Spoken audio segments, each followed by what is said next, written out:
নমস্কার। কেমন আছো বন্ধুরা? আজ অনেক দিন পর তোমাদের সাথে গল্প করতে এলুম। আসলে বিগত কয়েকদিন ধরেই আমাদের মন ভালো নেই। আমাদের ঘরের মেয়ে আজ অত্যাচারিত, লাঞ্ছিত। তাই মনের যন্ত্রণায় ক্ষতবিক্ষত হয়ে আমরা আজকে মুখ বধির।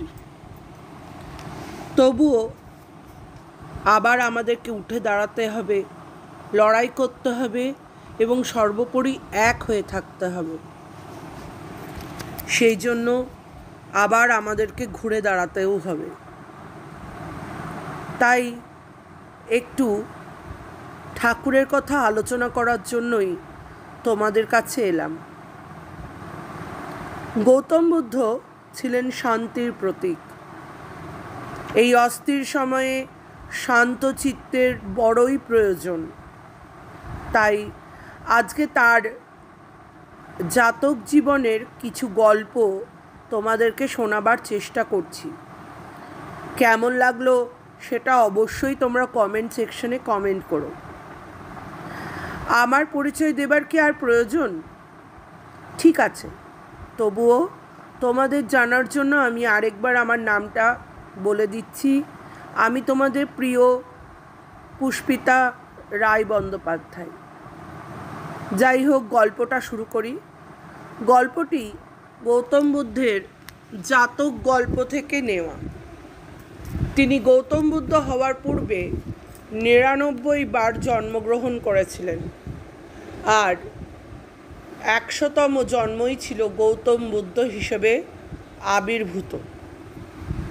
গল্পটির নাম বোধিসত্ত্ব ও বেড়াল কৌশিক। শান্তা তখন জিতবনে। একদিন ধর্মসভায় উপস্থিত ভিক্ষুরা তার সম্মুখেই আলোচনা শুরু করলেন। আহা, দেখো, সেই ব্যক্তি কেবল বুদ্ধির উপদেশ শুনে সংসার ত্যাগ করে ভিক্ষু হয়নি, উপরন্তু এক মহৎ গুণ নিয়ে এসেছে। একদিনও সে দান না করে আহার গ্রহণ করে না। কিছু না কিছু দান সে করবেই। বুদ্ধ দানব্রতের কথা শুনে সেই ভিক্ষুকে ডেকে একটি কাহিনী বলতে লাগলেন। পুরাকালে ব্রহ্মদত্তের সময় বোধিসত্ত্ব এক সৃষ্টিকুলে জন্মগ্রহণ করেন। পিতার মৃত্যুর পর প্রচুর ধনের অধিকারী হয় বোধিসত্ত্ব। ভাবলেন, পূর্বপুরুষেরা এই ধন অর্জন করেছিলেন, কিন্তু তারা ভোগ করতে পারেননি। আমি যখন এই ধন উপার্জন করিনি, তাই এই ধন দান করে যাব। বোধিসত্ত্ব এমন দান করলেন যে মৃত্যুর পর দেবরাজ শত্রুর পদ লাভ করলেন। তার পুত্র পিতার মতো দান করে মৃত্যুর পর চন্দ্ররূপে বিরাজ করতে লাগলেন। এইভাবে পরবর্তী পঞ্চম পুরুষ পর্যন্ত দান করে সূর্য, সারথী, মাতলি ও পঞ্চশিক নামে গন্ধর্ব পদ লাভ করলেন। বোধিসত্ত্বের ষষ্ঠ পুরুষ বিড়াল কৌশিক দানশালা ভেঙে দিলেন। দান গ্রহণের জন্য আসা অতিথিদের বহিষ্কার করলেন। স্বর্গ থেকে শত্রু তার বংশধরের এই কীর্তি দেখে দুঃখ পেলেন। তিনি স্বর্গস্থ অন্যান্য বংশধরদের নিয়ে ব্রাহ্মণের ছদ্মবেশ ধরে বিড়াল কৌশিকের ঘরে হাজির হলেন। শত্রু সঙ্গীদের বললেন, আমি আগে গৃহে প্রবেশ করব, তোমরা আমার পিছন পিছন আসবে। বিড়াল শ্রেষ্ঠী সেদিন সকালে রাজদর্শন থেকে ফিরে প্রাসাদে পায়চারি করছিলেন। এমন সময় শত্রু ব্রাহ্মণের বেশে তার কাছে উপস্থিত হয়ে বললেন, আমাদের কিছু ভোজ্য চাই, এখানে কোনো অন্ন নেই। সে কি, আপনি নিজে কি অন্ন গ্রহণ করবেন না, নাকি দানের পুণ্যফল সম্বন্ধে কিছুই জানেন না? এ কথা শুনে শ্রেষ্ঠীর অহংকারে লাগলো। তিনি রাগত স্বরে বললেন, বেশ, ঘরের ভিতর গিয়ে বসো। শত্রু এটাই চাইছিলেন। তিনি ঘরে প্রবেশ করলেন। তারপর ক্রমে চন্দ্র, সূর্য, মাতলি, পঞ্চশিক সকলে ঢুকলেন। সকলে উপদেশ দিলেন বিড়াল কৌশিককে। এবার বিড়াল শ্রেষ্ঠী পড়লেন মুশকিলে। তিনি দাসীকে রান্নাঘরে গিয়ে বললেন, এদের ধানের আগড়া রান্না করে দাও। দাসী তাই করে দিল। শত্রু বললেন, আমরা আগড়া খাই না। শ্রেষ্ঠী তখন দাসীকে বললেন, তাহলে কিছু চাল দিয়ে দাও। শত্রু বললেন, আমরা চাল নিই না।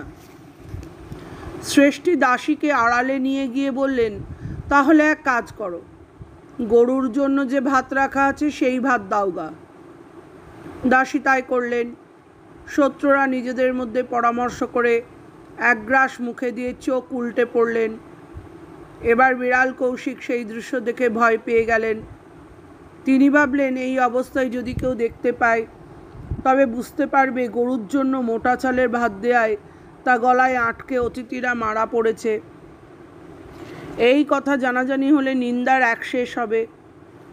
শ্রেষ্ঠী দাসীকে বললেন, দেখো, মোটা চালের ভাত গলায় আটকে এরা মরেছে মনে হচ্ছে। তুমি এদের পাতে গরুর ভাত সরিয়ে আমি যে চালের ভাত খাই সেই শালিধানের ভাত দাও, তাহলে কেউ ধরতে পারবে না। দাসী সঙ্গে সঙ্গে গরুর ভাতের জাপ ফেলে শালি চালের ভাত সাজিয়ে দিল। বিড়াল শ্রেষ্ঠী সকলকে ডেকে বললেন, দেখুন কি অবস্থা, আমি যে চালের ভাত খাই এনাদেরও তাই দিয়েছিলাম, কিন্তু লোভের বশে গোগ্রাসে গিলতে গিয়ে গলায় আটকে মরেছে, এতে আমার কোনো দোষ নেই। রাজ্যবাসী সকলে উপস্থিত হলে শত্রুসহ আর 4 জন চোখ খুলে উঠে বসলেন এবং মুখ থেকে গরুর জন্য রাখা ভাত বের করে দিলেন। শত্রু বললেন, এই শ্রেষ্ঠী আমাদের অখাদ্য খাইয়েছে। এর পূর্বপুরুষ দানব্রত পালন করতেন, কিন্তু তাদের অর্জিত ধন গ্রহণ করেও শ্রেষ্ঠী কখনো কাউকে একটি কণা অন্নও দেয়নি। চারিদিকে নিন্দার ঝড় বইতে লাগল। শত্রু তার উত্তর পুরুষকে শোনালেন দানব্রতের মাহাত্ম্য। সেই থেকে বিড়াল কৌশিক শ্রেষ্ঠী দান কার্যে ব্রতী হলেন। এই গল্পটি এখানেই শেষ হলো। কেমন লাগলো বন্ধুরা? এই গল্প থেকে আমরা কি শিখলাম? যে কর্মই ধর্ম।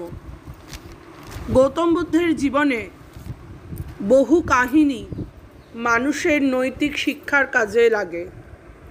তাই তোমরাও বড় হয়ে বা তোমাদের যারা বড় তাদেরকে বলো এই রকম ছোট ছোট নৈতিকতার গল্প বলতে। এই গল্প থেকে আমরা একটা জিনিসই বুঝলাম, তুমি যেমন কর্ম করবে তোমার তেমনই হবে। অর্থাৎ ভালো কর্ম করবার জন্য তবুও বিড়াল কৌশিক তার নিজস্ব কৃতকর্মের কাজের জন্য রেহাই পেল, মুক্তি পেল। তার পূর্বপুরুষদের দান তাকে মহান করল, শুধু নয় তাকে সৎ পথে চালনা করল। সুতরাং তোমরাও এই মহান কাজে সৎ পথে থেকে সৎ মানুষ তৈরি হও, এটাই আমার কাম্য, আমার আশীর্বাদ, আমার ভালোবাসা, আমার শুভেচ্ছা। জীবনে অর্থই পরম ধর্ম, এই নীতি ত্যাগ করো, বরং সততাই পরম ধর্ম, এই নীতিই গ্রহণ করো এবং আপামর মানবজাতিকে তোমরা সমৃদ্ধ করে তোলো। নমস্কার।